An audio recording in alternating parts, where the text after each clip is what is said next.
I am a domineering, arrogant rich second-generation heir. After forcibly marrying the icy campus beauty Willow, who never loved me, I even made her give birth to a son for me. 5 years into our marriage, Willow still has to cook for me, brew tea for me, wash my feet, massage me, and attend to me in bed every single day. Otherwise, at night she will inevitably face family discipline. There's no helping it. I enjoy watching the look on her face, hating me, yet still forced to serve me. As for my son Jack, he definitely can't be idle either. Every day he has to play games for me, do my daily quests, and act as my gaming companion. Under no circumstances do I allow him to slack off and just focus on studying all day. When it comes to the hierarchy of this household, I have it completely under control. Until one day, a row of bullet comments suddenly floated before my eyes. The bullet comments read, "The vicious male supporting role is finally about to exit the story. The male lead Makoto returns like a king. Today he even took Jack out to eat KFC. The story is finally getting back on track. He bullies our female lead every day,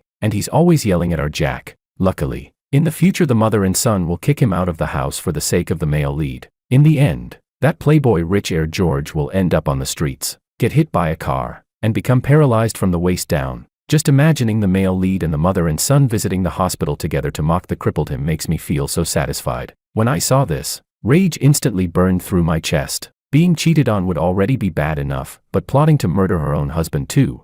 I suddenly lifted my leg, and splashed a faceful of water onto my wife, who was washing my feet, and my son, who was squatting beside me with a miserable expression while completing my daily game tasks. Chapter 1. Both of them looked completely confused. I stammered. "Wife, how could I trouble you with something like this? I have hands and feet, I can do it myself." Jack frowned his tiny brows together. His little brain clearly couldn't understand why I was suddenly acting on a whim. While wiping his face, he asked, "Dad, what are you doing?"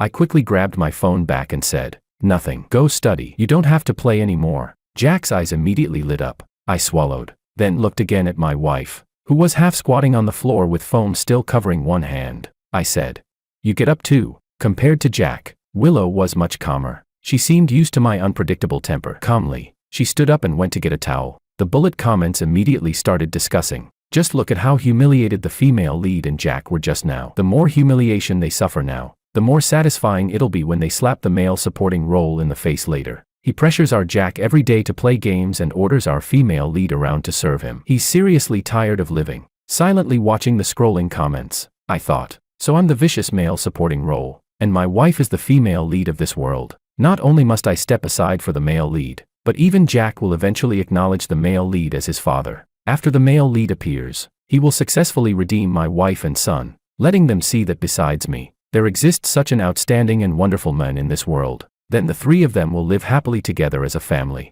My fists clenched. Willow is one thing, after all. Our marriage was arranged, and there was never any emotional foundation between us. But Jack, I looked at my son standing obediently to the side. Although he's always neglecting proper things and obsessing over studying, he is still my biological son.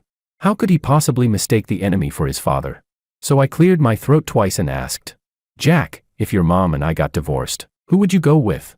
Jack froze for a moment, then his little brows knitted together again. He pressed his lips together and said coldly, "Dad, don't make meaningless assumptions." Speechless, I lifted my head and met Willow's indifferent gaze. Her eyes were like a pool of still, lifeless water. She walked over, crouched down, and said, "Don't talk about things like that in front of the child." Jack nodded, acting like a little adult. He turned and walked toward the door. "I'm going back to sleep." The bullet comments burst into mocking laughter. One comment read, "What is this male supporting role thinking? A mother and child are naturally close. Of course the kid will choose his mom. Asking pointless questions. If the kid actually told you the truth, you wouldn't like it anyway." Another said, "Willow can at least pretend a little. Jack practically has his disgust written all over his face." Another comment read, "His whole purpose is to recklessly dig his own grave until he's finally retaliated against, then lose his wife, lose his son, break his legs, and die miserably. That's the whole satisfying payoff of this kind of story." My heart suddenly skipped violently. Without another word, I grabbed the towel from Willow's hand.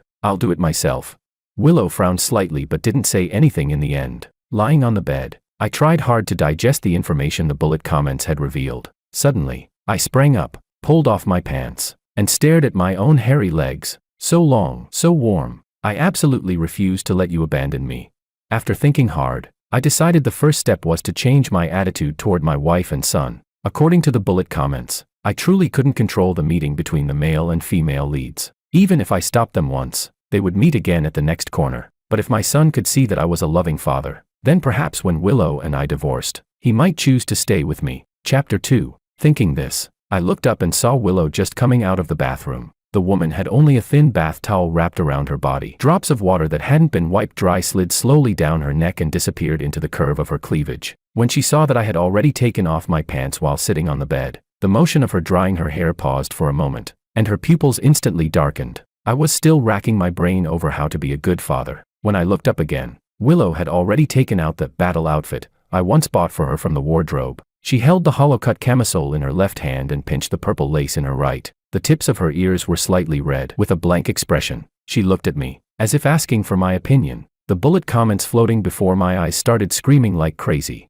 Why did the screen go black? Is there something even my noble VIP membership isn't allowed to see?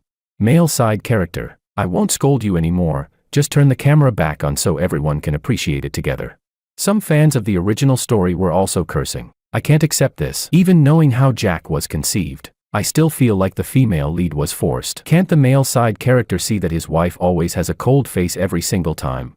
More bullet comments followed. I think so too. The female lead clearly refused the first time, yet he keeps forcing her to wear it just to satisfy his weird fetish. Disgusting. It's fine. When I think about how his leg will soon be gone, I'm not that angry anymore. I took a deep breath, looking at Willow, who was about to change clothes. I suddenly grabbed the blanket, turned around, and covered myself. My voice was low. I'm not in the mood today. Let's sleep early. The moment those words were spoken, the air in the entire room seemed to freeze. The bullet comments erupted with excitement. Oh, changed your personality now?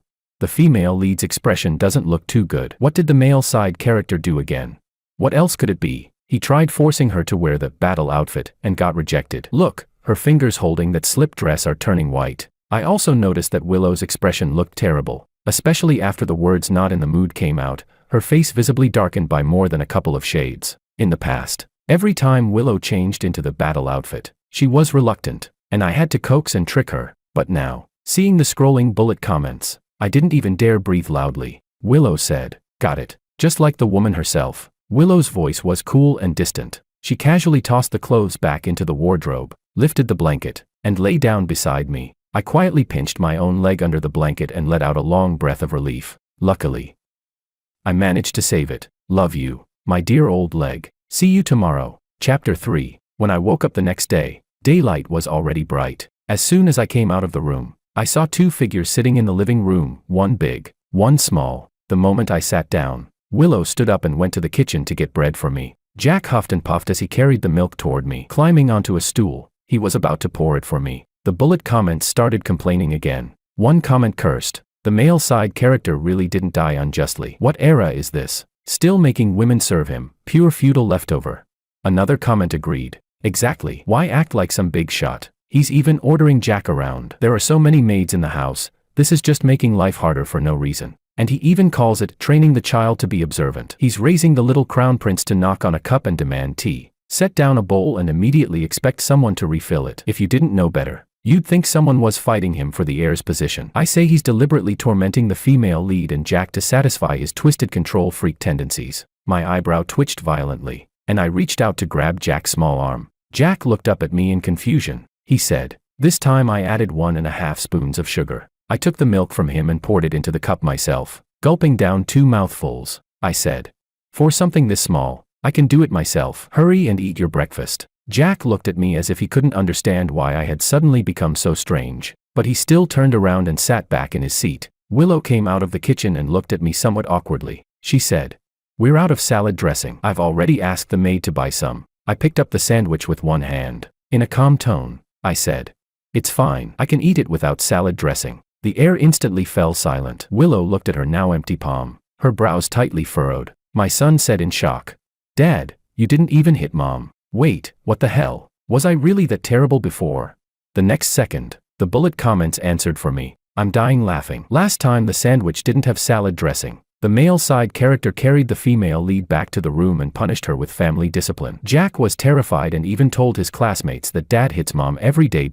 I took a bite of the sandwich, too guilty to look at the bullet comments anymore. A small piece of lettuce slipped out and dropped straight onto my leg. Seeing the stain on my clothes, I instinctively frowned. A tissue gently covered my leg, and immediately afterward, a slender, pale hand appeared in my field of vision. At the moment the tissue covered it, my pupils suddenly shrank. It was as if I saw my legs turn invisible and transparent, then grow wings and say goodbye to me. With lightning speed, I shook the lettuce off, then turned my head and met Willow's cool eyes. I said, "For small things like this, I can handle it myself." I forced a smile, then turned to my son and said, "Jack, you don't need to serve me tea or pour drinks for me anymore. I was just joking with you before. Didn't you understand? You're the crown prince of the Wang family. Why would you need to watch other people's expressions?"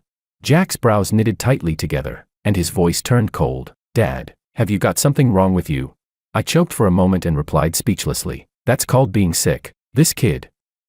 I treat him well and he says there's something wrong with me." The whole meal felt awkward and uncomfortable, and the atmosphere was extremely strange. Chapter 4. Jack looked up at me several times, his little brows furrowing deeper each time. Willow's gaze seemed to drift over me from time to time, then slowly move away again. Only after Willow left the house with Jack did I throw myself heavily onto the sofa. Looking at the enormous wedding photo hanging right in the center of the wall, I rubbed my temples. Actually, I had secretly had a crush on Willow even before our marriage alliance, but she was like an iceberg. Many pursuers had crashed against her and failed. I was no exception. I had never chased anyone before, let alone someone as hard to approach as an iceberg like her. But my luck was unbelievably good. Just when I was completely at a loss, the marriage alliance between our two families tied us together. I still remember how I couldn't suppress my excitement when we had just gotten married. That day I prepared a surprise for her in the study, but I accidentally overheard a conversation between her and her best friend. Her friend complained, "George is a notorious playboy in our circle. You've really drawn the short straw."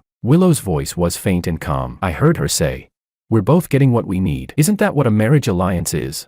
The little flame that had just begun to burn inside me was completely extinguished. After pretending to be a devoted and gentle husband in front of Willow for only a few months, I completely gave up and started showing my true self. After all, just like she said, we were only taking what we needed from each other. So in the house, whether it was large things like appliances and furniture or small things like carpets, I left everything to her and let her decorate however she liked. Only this huge wedding photo, I insisted on placing it right in the center of the living room. Willow frowned slightly and said, "Putting it here doesn't match. It looks ugly." At the time, I was holding back my anger. It wasn't that she disliked the wedding photo, she simply disliked me. So I burned with rage. I started forcing her to wear clothes she didn't like and ordering her to do this and that, all just to satisfy myself. Sometimes Willow would show dissatisfaction, but the way she expressed it was only by lightly furrowing her brows. Willow looked very beautiful when she frowned. She was already as beautiful as a celestial fairy. I loved seeing her frown in anger. It was like a fairy from a painting coming to life,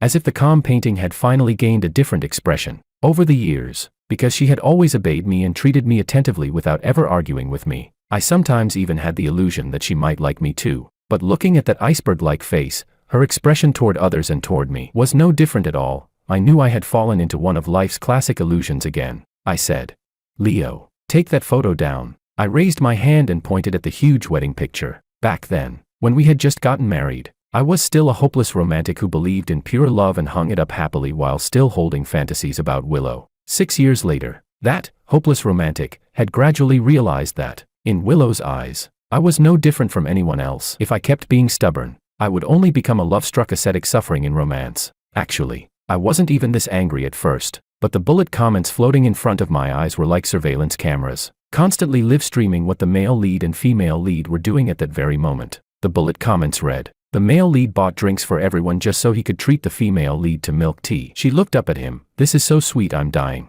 It's the flavor the female lead loved back in college. The male lead is so thoughtful. She must be so touched. I closed my eyes and decided to sleep for a while first. When I opened them again, thunder was rumbling outside the window, and rain was pouring down in sheets. Chapter 5. My phone vibrated. It was Willow. She asked, "Did you fall asleep in the living room?" Her voice was cool and distant. I answered with a quiet After 2 seconds of hesitation, she continued, "I have to work overtime today. If it gets too late, I won't go back tonight." "You put Jack to bed." Jack was most afraid of thunder. Whenever it stormed like this, he would insist on sleeping with Willow. Before I could say anything, the bullet comments in front of my eyes began to scroll rapidly. One comment said, "The female lead really is working overtime, but our male lead is also at the company. On a rainy day there are only a few NPCs left in the office along with the male and female leads. Just thinking about it feels so romantic." Another wrote, I love couples like this, both strong. The male lead works hard and is ambitious. And the female lead is also a career-driven powerhouse. Unlike George, that useless rich second-generation guy who barely even goes to the company. Someone else commented, "Ah girl, I totally relate. My ex-boyfriend was also a rich second-generation guy. All he did all day was play video games and loaf around. No ambition at all. Never thinking about improving himself. He spent money recklessly, over $1 million a year. I told him to start a business but he wouldn't listen. Just seeing him made me angry, so I already broke up with him." Being called useless, I let out a long breath. I said, "All right then, just make sure you..." Before I finished speaking, I looked up and saw Jack standing not far away. His little face was stiff as he stood at the doorway. I had no idea how much of the conversation he had overheard. When I raised my head, the camera in front of my eyes shifted slightly for 2 seconds. My son said nothing, quietly taking off his backpack. He turned and walked into the room. Willow, however, spoke again. She said, "The wall behind you." I turned my head to look. While I had been sleeping, the wedding photo had already been taken down. She asked, "Where's the photo?" I answered honestly, "I had someone throw it away. Focus on your work. I'm hanging up." Willow didn't say anything. Her expression suddenly turned extremely gloomy, but I didn't notice at all. I simply stared at the empty wall behind me and frowned and thought, maybe I should hang something there to fill the space. Leaving it empty really did look ugly. After dinner, the thunder outside still hadn't stopped. I rubbed my aching temples. When I opened my eyes again, Jack was standing in front of me holding a storybook. He said very seriously, "Let's go. I'll put you to bed." I was speechless. The roles had completely reversed, so I replied, "No need. Dad can sleep by himself." Just thinking about it made me irritated. Every time it thundered, Jack would start a battle with me over Willow. No matter how much I tried to gaslight and manipulate him psychologically, it never worked. When he saw me wave my hand in refusal, Jack bit his lip. Looking somewhat aggrieved, he said, "But Mom told me to put you to bed." I was speechless and had a slight headache. Before I could say anything else, a car horn suddenly sounded from the small courtyard outside. I froze. The bullet comments froze too. One comment appeared. "Why did the female lead come back? What about the male lead then?" Chapter 6. Jack hugged the storybook like he had just seen a savior. He ran over impatiently, grabbed his mother's hand, and complained with a serious face. He said, "Dad won't let me keep him company." Willow nodded. Even when facing her son, her expression didn't improve much. The screen full of question marks from the bullet comments left me confused as well. I asked, "Why did you come back?" Willow didn't answer. She lifted her eyes toward the empty wall behind me, and her gaze darkened a little more. I scratched my head and said, "Didn't you say it looked ugly? So I took it down." Her stare made my scalp prickle, and I explained awkwardly. But the bullet comments sensed something strange. Someone commented, "Does the female lead really only feel disgust toward the male side character like the original novel says? Why does this feel a little off?" Another comment replied, "Of course she does. Didn't you see how dark her face looks? She must have realized he refused to keep their son company and rushed back because she was worried he might bully Jack. Yeah, she definitely looks impatient." Willow patted Jack on the head and said, "Go back to your room first. I'll come over in a moment." Jack blinked and shifted his gaze to me. He asked, "Do you still want me to help you rank up today?" I waved my hands in panic. No. Jack pouted, and there seemed to be a glimmer of tears in his eyes, but he quickly put on a straight face again and asked unwillingly, "Then we're not running dungeon raids together either?" I nodded frantically. Jack puffed out his cheeks and turned around, walking back to his room. Willow raised her hand and untied the hair tie from her hair. A heavy gloom lingered between her brows. She asked, "Have you been in a bad mood lately?"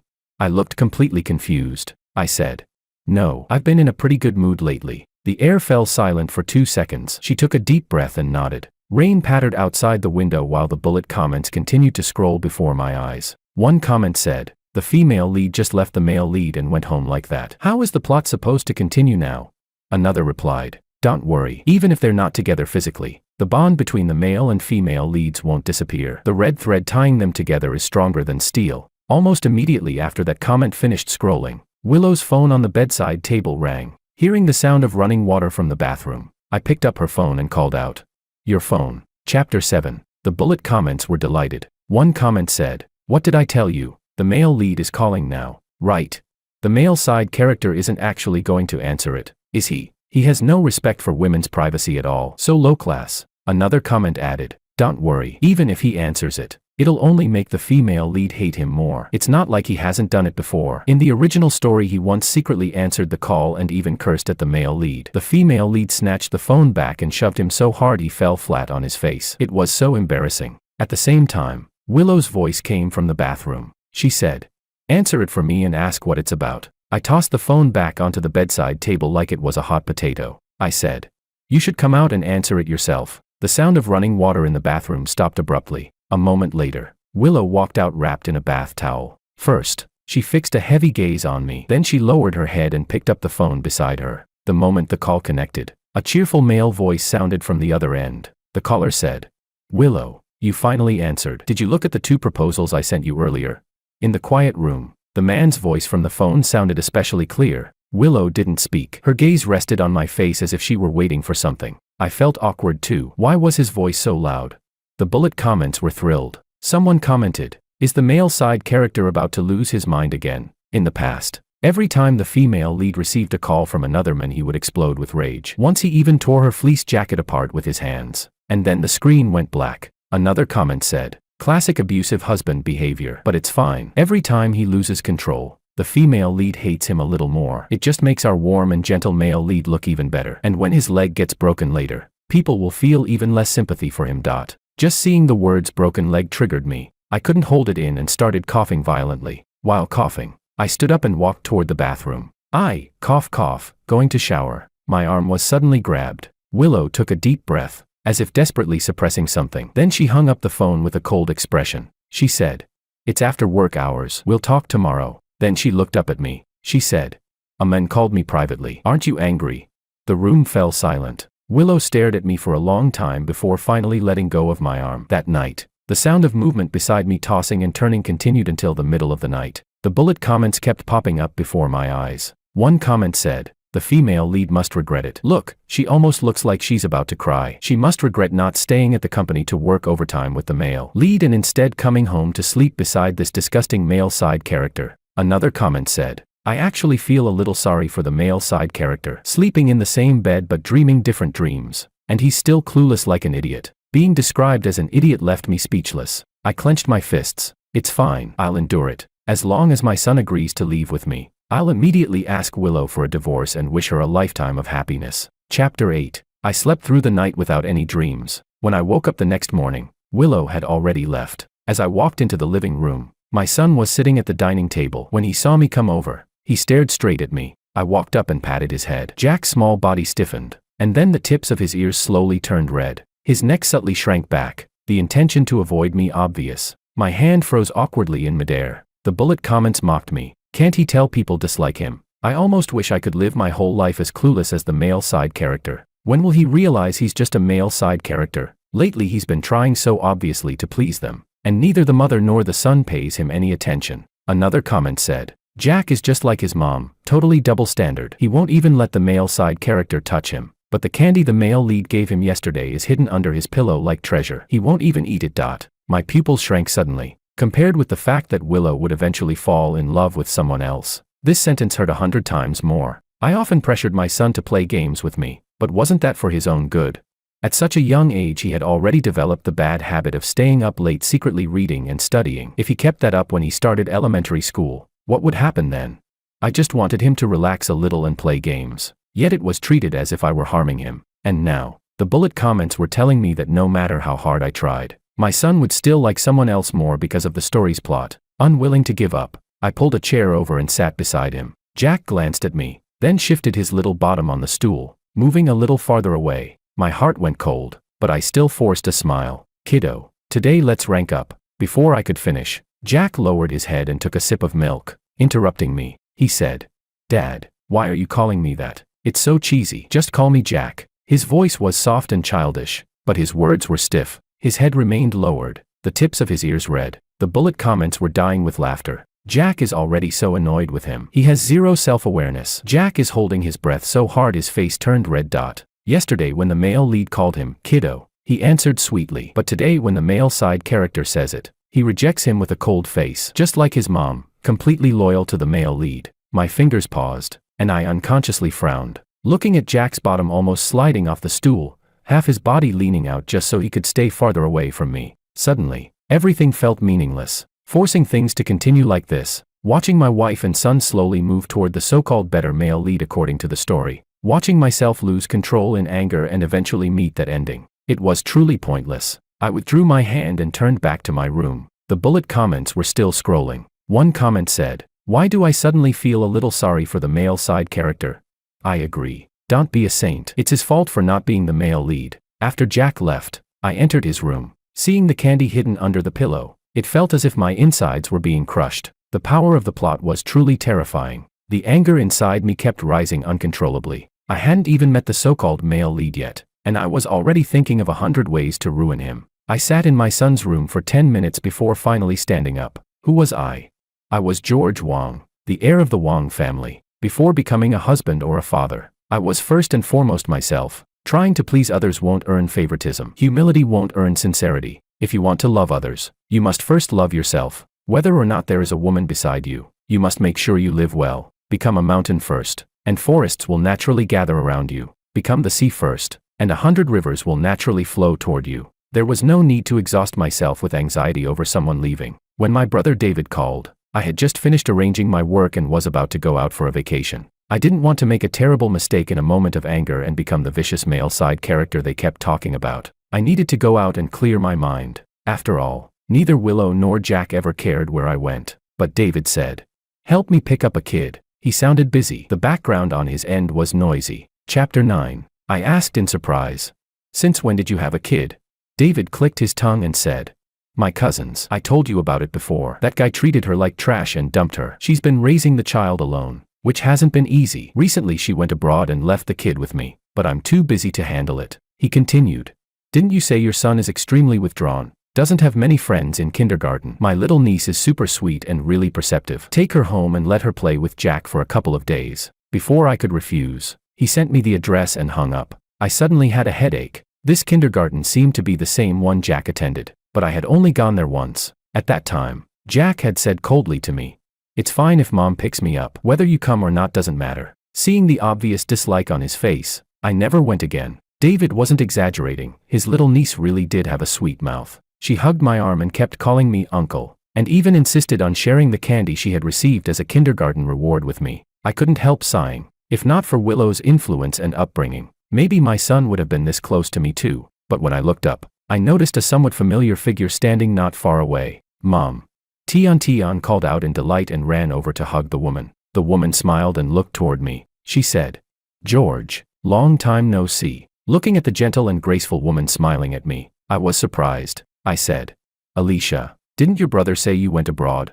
It had been so long that I almost didn't recognize her. Compared with the little girl who used to follow David and me around calling us Big Brother, she had changed quite a bit. She said, "Yeah, I just got back." Since the child's mother had come to pick her up, I planned to leave, but Tian hugged my arm and kept shaking it. She said, "Uncle, stay with me a little longer." Faced with such a well-behaved and sweet child, I couldn't bring myself to refuse. Tian said she wanted fried chicken, so we found a nearby shop. What I didn't expect was to run into Jack there. He was being led by a tall, thin man. The man said cheerfully, "Jack, what do you want to eat today?" "Uncle's treating." Jack pointed toward a combo meal, but suddenly froze. The noisy fried chicken restaurant suddenly felt eerily quiet. Only the bullet comments in front of my eyes were scrolling wildly. What the hell is going on? The plot is completely messed up. Why did the male side character run into Jack and the male lead this early? Is the male side character going to lose his mind and hit Jack right here? "Look, Jack is so scared he stopped smiling." Another comment said, "But this scene is actually kind of satisfying." The male side character and the woman beside him look pretty compatible, and the little kid they're holding is well behaved too. At first glance it looks like they're a family of 3. Someone tugged my arm. Tian spoke softly. "Uncle, I can't see the menu board. Can you hold me so I can look?" Jack stood not far away. The bright smile on his face from earlier had completely disappeared. He looked at me quietly. His cold gaze made my heart sink. It was a bit tragic when I thought about it. Since he turned 3, Jack had never been this distant with me. Once when I returned home from a business trip, I saw Jack playing a game with Willow. Instinctively, I tried to join them, but the moment I got close, he looked at me with disgust and told me to go away, saying my beard scratched him. Only when I took out a toy did he reluctantly give me a quick kiss. At the time I told myself he was just a child. There was no need to take it too seriously. One day he would understand how much I loved him, but now it seemed A bullet comment appeared. Jack looks at him like he's looking at an enemy LOL. Kids really can't hide their emotions at all. If I were the male side character, I'd at least have the self-awareness to pretend I didn't see them. His son's face clearly says he doesn't want to acknowledge him.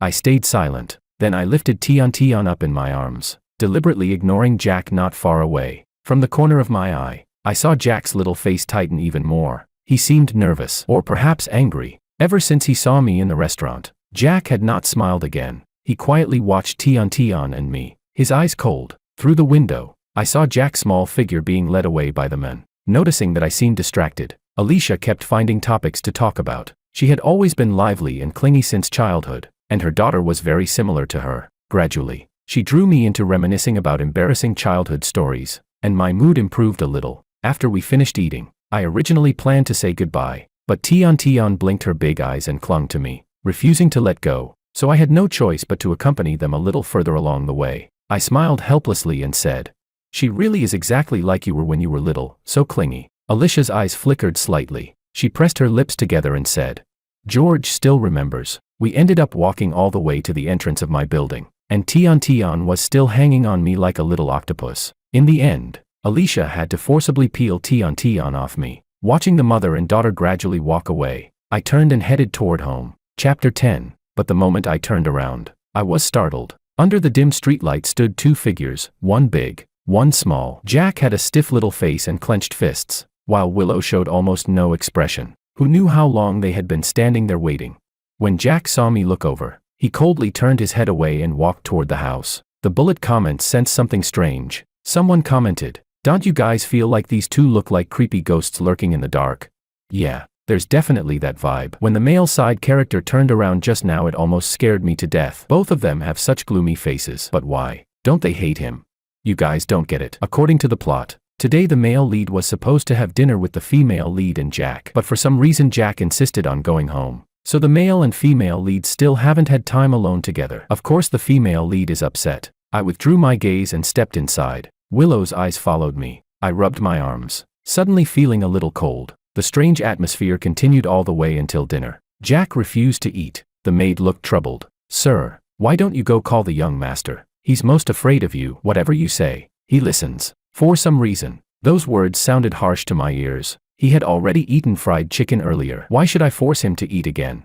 No matter what I did, he would only feel fear and disgust toward me. Why bother humiliating myself again?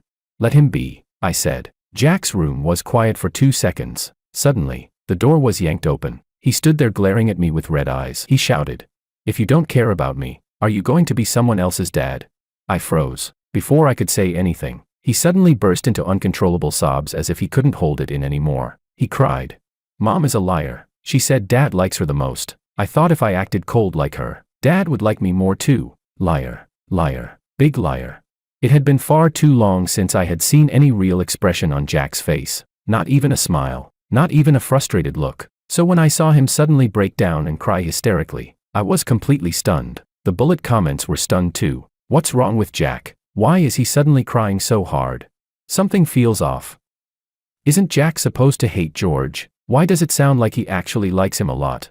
Jack cried so hard he could barely breathe, as if pouring out all the grievances he had been holding inside. He sobbed. "Dad hugged another kid today. I didn't eat dinner and he didn't care, and he won't let me play games with him anymore.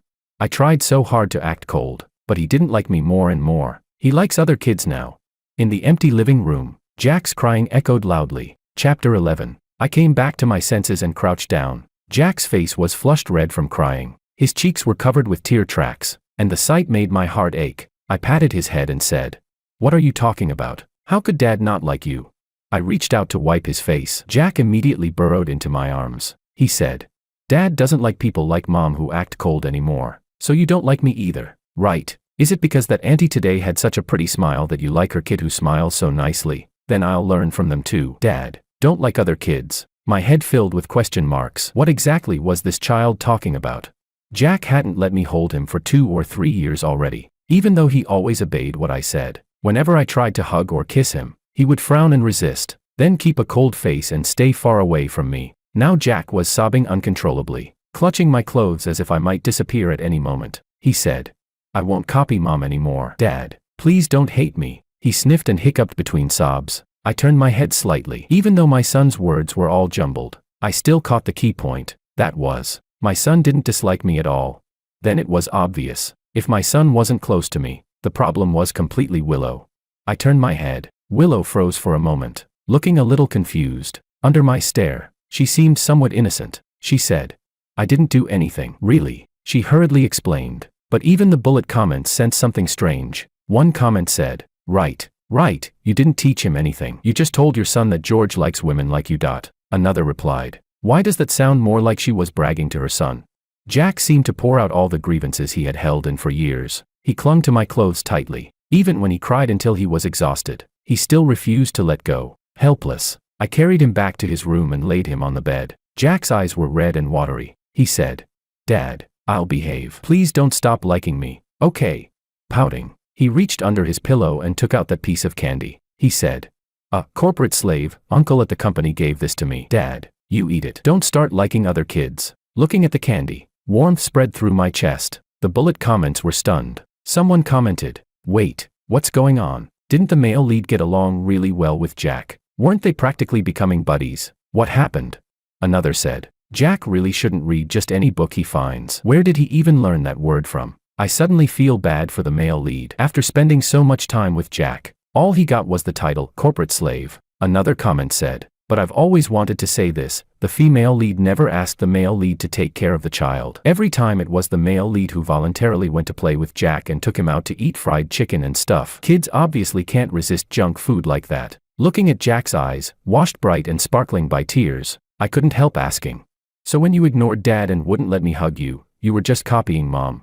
Jack's little face turned red again, but this time he didn't put on a cold expression. Instead, he answered obediently, "That's because whenever Dad hugs me, I can't help smiling like an idiot. But if I do that, I won't look cool anymore." I fell silent. Jack stared at me nervously again. He said, "I don't want to copy Mom anymore." Not at all. He looked so nervous, as if he were afraid I might say I hated him. It felt absurd, yet at the same time, everything suddenly made sense. My son really had been imitating Willow's behavior all along. I had simply never thought in that direction before. Then I remembered the bullet comments saying Willow and the male lead were tied together by a red thread stronger than steel. After hesitating for 2 seconds, I carefully asked, "Jack, if Dad and Mom..." I was still thinking about how to phrase it when Jack suddenly sat up. He said, "I can learn from that other kid. If Dad doesn't like me like this, I'll become the kind of person Dad likes." After thinking for a moment, I realized he meant Alicia's daughter. Speechless, I said, "You don't need to imitate anyone. Just be yourself. You're my son. No matter what kind of personality you have, Dad will like you." Jack's eyes lit up as he stared at me without blinking.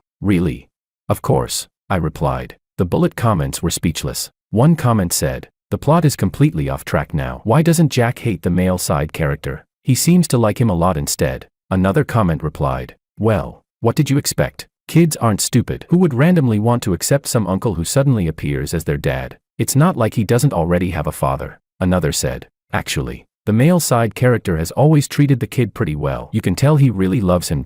I stood up and sighed as I looked at Jack, who had cried himself to sleep. When I turned around, my eyes met Willow's as she stood at the doorway. Chapter 12. She frowned slightly, that pretty face full of conflict. As soon as we came out of our son's bedroom, Willow spoke. "I didn't teach him anything strange. I thought that was just his personality." I nodded. After hesitating for a few seconds, I said, "I know your personality is naturally cold and distant. The child was just imitating you without realizing it. But these past few years, I've really been tired." Willow pressed her lips together. I continued, "Anyway, we don't really have feelings for each other. Maybe we should just get a divorce. I can change too." We spoke at the same time. The air fell completely silent. Willow's expression turned terrible. She stared at me as if she couldn't believe what she had heard. "What did you say?" she asked. I was also irritated. Those bullet comments had been tormenting me these past few days. I was almost going crazy from them. What my son said made me realize something. Willow knew I liked her. Yet after marriage she had remained just as cold.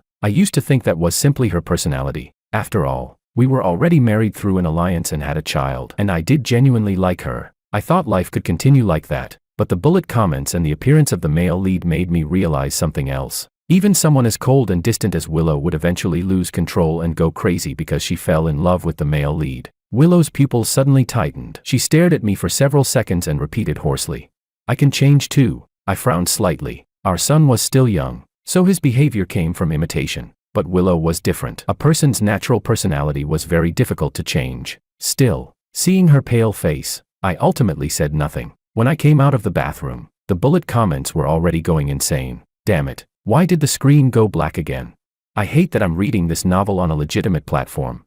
Another comment said, male side character, I won't scold you anymore, just describe what your wife is wearing right now and share it with everyone. Hurry.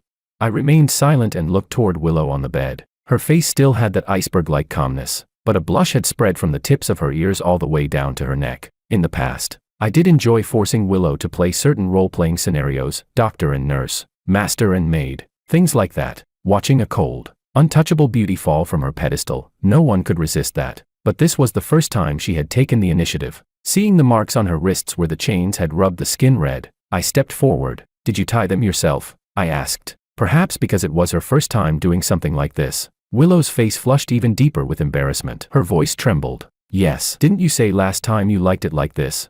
After a pause, she pressed her lips together and said softly, no divorce. I frowned. Willow seemed anxious. No divorce, she repeated stubbornly. Before I could respond, the bullet comments were already scrolling wildly. One comment said, what did he say? Tied what? What are you two doing? Let me see. Another said, wow. The male side character and the female lead are into something pretty intense privately. What expression does the female lead have right now? She must feel humiliated. Humiliated. I quietly looked at Willow. She leaned against the bed, perhaps because her movements were restricted, or because the restraints were too tight. Her brows were slightly furrowed. The fabric she wore was extremely light and revealing, and the curves of her figure were impossible to ignore. A friend once said Willow was the only woman in our social circle who could enchant people without using any tricks at all, but now, she had chosen to use one. I swallowed. The bullet comments seemed to blur automatically as my hand brushed across Willow's thigh. The moment the woman let out a soft gasp, a chain of red exclamation marks exploded before my eyes, nearly giving me a heart attack. The bullet comments went crazy. It's wrong for the male side character to touch the female lead. She belongs to the male lead. The ending is already decided. How could it possibly change? However, the male side character humiliates her now. The plot will later punish him the same way. Right now it's the female lead who's tied up, later it'll be his own legs.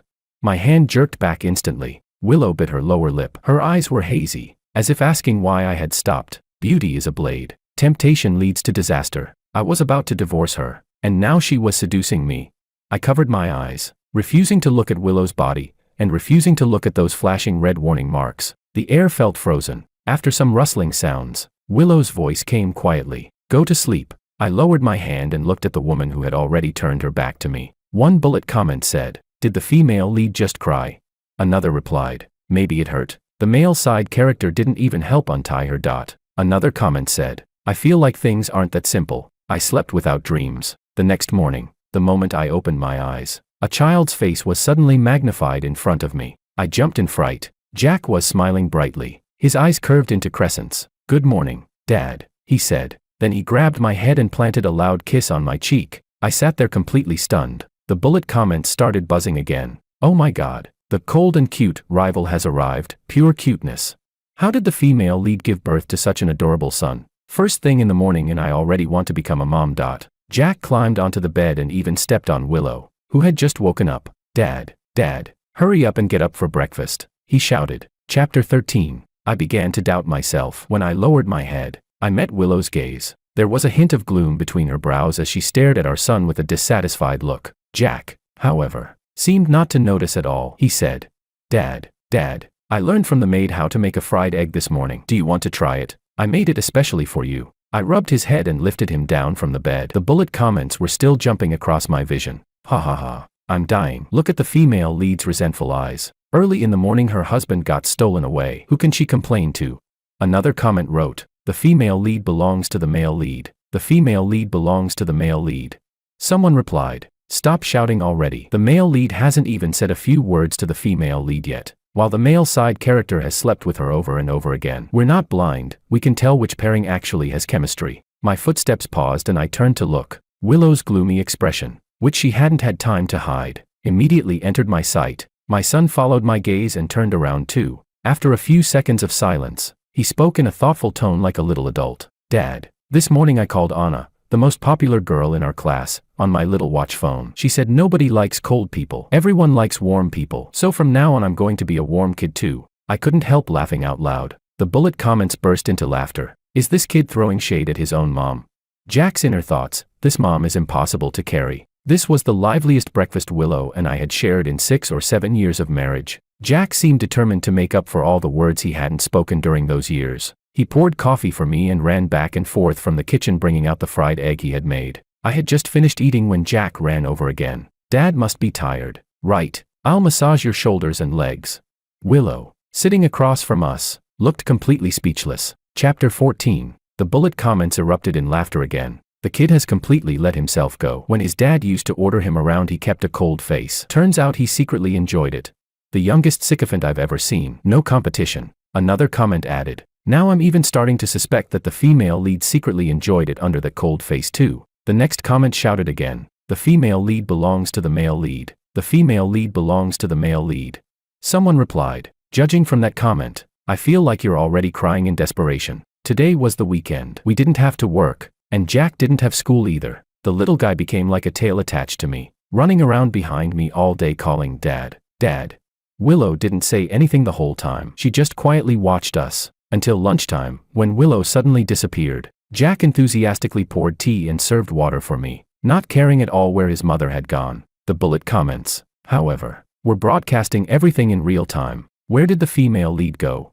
Aren't all her clothes custom made? Why is she going to a women's clothing store? Another comment said, didn't I say the plot is inevitable? Even in a clothing store she runs into the male lead. If that's not fate, what is? The female lead forgot her wallet and someone started mocking her. Then the male lead appeared like a savior. The official couple is unbeatable. My hand paused while picking up food. For some reason, my heartbeat suddenly sped up. It felt like I was expecting something, or perhaps worrying. The bullet comments kept scrolling. The person above must be delusional. The female lead isn't without a phone. Why would she need someone else to pay for her? Another comment wrote, the female lead walked right past the male lead without even raising her eyes. I doubt she even remembers having this coworker. Another said, this is hilarious. I've never seen a male and female lead miss each other perfectly every single time. What exactly are you people still holding on to? While I was still lost in thought, Jack served me another bowl of rice and asked with wide round eyes, Dad, why did you stop eating? Is today's food not tasty?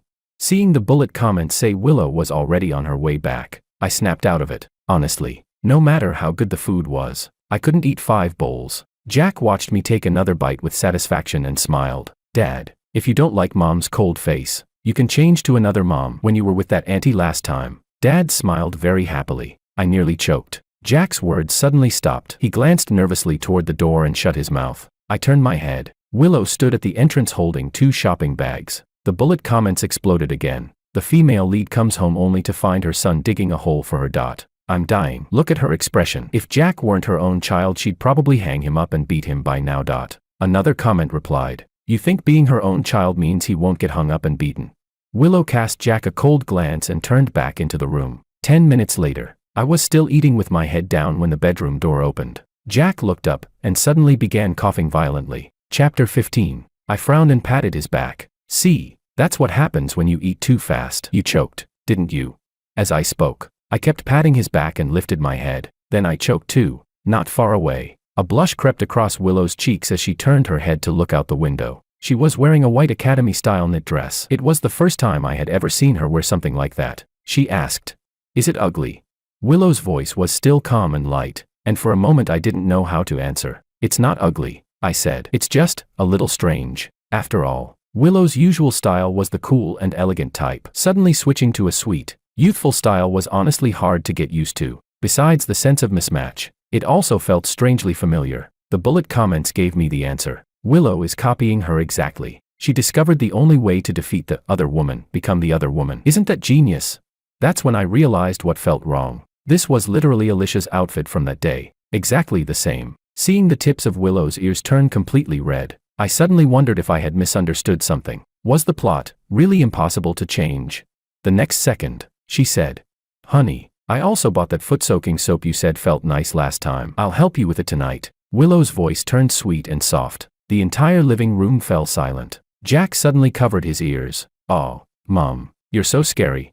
That's terrifying. Don't talk like that.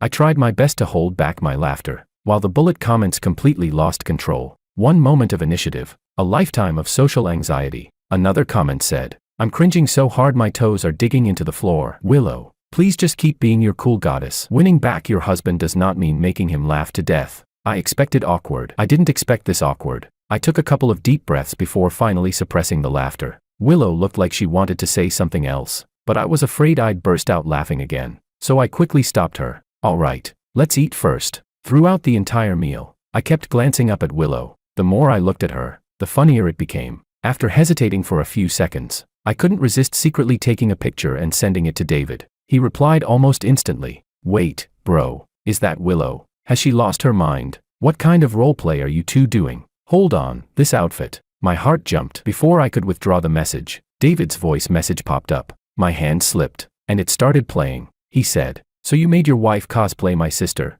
Look at this mess. Why didn't you just say earlier that you liked my sister? She's had a crush on you for years. I immediately covered my son's ears. Jack hadn't heard it, but the blush on Willow's face disappeared completely. I felt awkward and wanted to say something, but after seeing Willow's expression, I said nothing. That night, Willow brought in the foot-soaking water while still wearing that dress. I wanted to remind her to change clothes, but I didn't know how to say it. Until I finished showering and lay down on the bed. Our son had already gone back to his room. Willow came out of the bathroom, and I finally couldn't hold it in anymore. Why are you still wearing that outfit?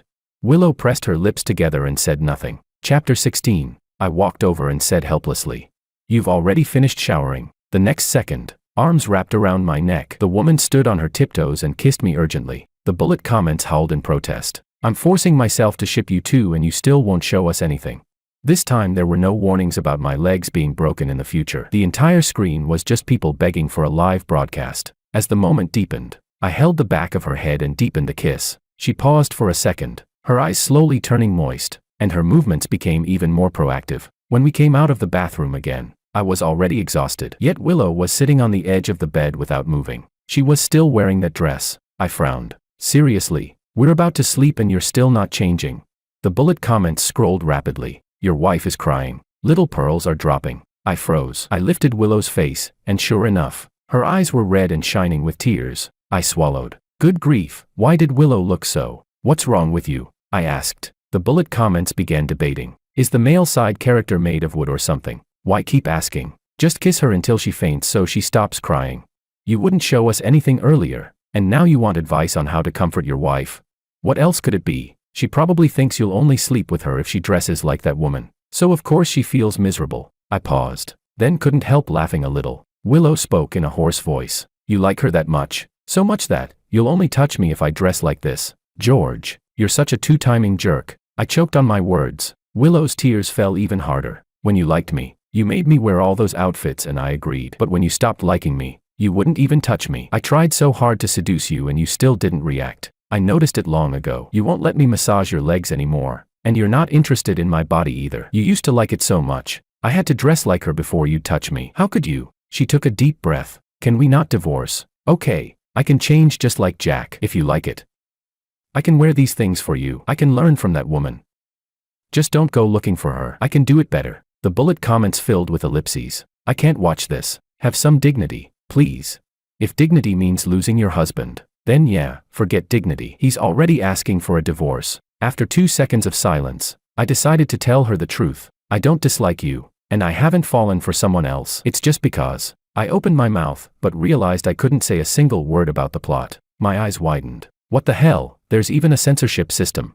I tried again. My mouth moved, but no words came out. Willow stared at me closely. Honey, you look so silly. Your mouth keeps opening and closing like a catfish. I was speechless. The bullet comments were speechless. I stared at the ceiling helplessly and finally decided to give up. Willow sighed as if resigning herself, then leaned forward and kissed me again. Whatever the reason, she said softly, as long as you stay by my side. When I came out of the bathroom again, I was completely drained. Willow wrapped her arm around mine. Honey, a lot of girls at my company receive flowers from their boyfriends. I lazily responded. Her cool voice sounded again. My assistant's husband brings her lunch every day. I answered with another sleepy already drifting towards sleep. Chapter 17. Willow fell silent. The bullet comments burst into laughter. One comment said, Willow still can't bring herself to say it directly. She's so awkward. Why not just tell your husband to come to the company and make your relationship official?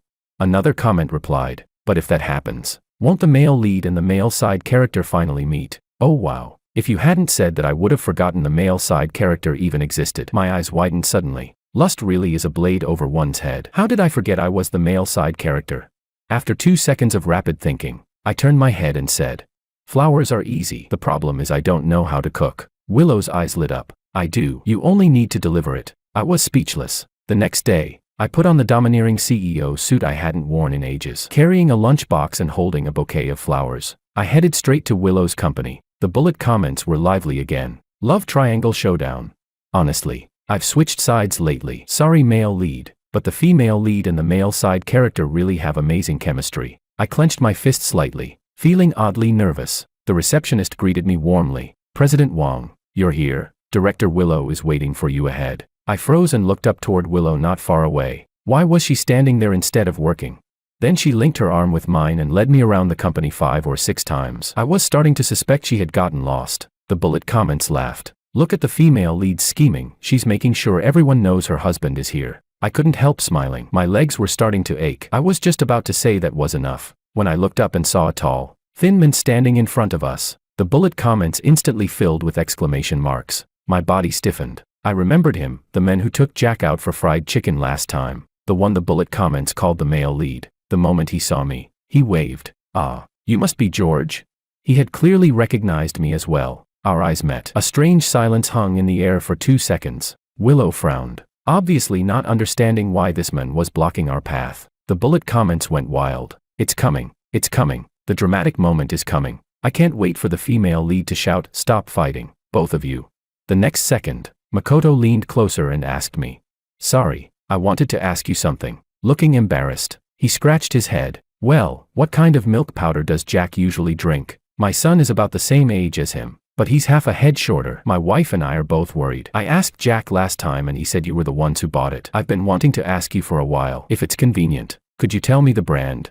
I froze. Chapter 18. My ears rang. I was completely stunned. The bullet comments were even more shocked than I was. Are you kidding me? The female lead is married already, and now the male lead is married too. The plot has completely collapsed. I'm dropping this story. Same here. I'm quitting this novel. Then the bullet comments gradually faded. A hand waved in front of my eyes. Willow frowned slightly, and for once the iceberg-like face carried a trace of concern. What's wrong with you? She asked. I looked down at my legs. Suddenly, I wanted to laugh. Broken legs. Irreversible plotlines. Those crazy bullet comments had been scaring me all along. Once we entered Willow's office, I fell silent again. Willow seemed to have forgotten to take something down. Following my shocked gaze, her face instantly turned red. We took 2 photos back then. There wasn't space to hang both at home. In Willow's office hung the same wedding photo she had once called ugly. She stood there awkwardly without speaking. Willow's personal assistant pushed the door open and walked in. She looked surprised when she saw me. President Wong, you finally showed up. Director Willow always says you're extremely busy, yet you still make time every day to send her flowers and lunch. President Wong, you're such a devoted husband. We're all so jealous. Wait, a devoted husband? Sending flowers every day? I lifted my head to look at Willow. All I saw was the woman trying to maintain her cold expression, while her face had already turned completely red. My iceberg, it seemed, had melted long ago.